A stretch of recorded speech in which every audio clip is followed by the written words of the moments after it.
Hello hello friends. First of all good morning.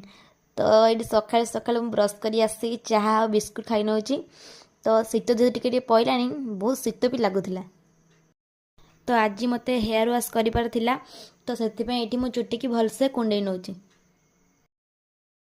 ये मुझे hair wash कर सारापर आसिकल खरारे बसिकी चुटी की सुखीजी जमी। तो आसिकली खरारे बसा तो शीत भी जो लगुला। तो ये आसी खरारे बसी पड़ी। तो ये बसिकी गपसप करूँ तो इच्छा है कमला खायापी। तो ये कमला लंका लुण टे दलिकी टे मजा नहीं गलु। तो ये एकाथरे मु लंच कर नहीं। तो ये लंच कर सारापर मुझे आई मेहंदी लगेवाई। तो मेहंदी लगे घर को आसला देखला आम पुआ बिरीयानी नहीं आसाला। तो बिरीयानी आसला निज लोभ को संभाली पारे चुपचाप आसी बसी पड़ी खावाई। Thank you for watching. Love you all.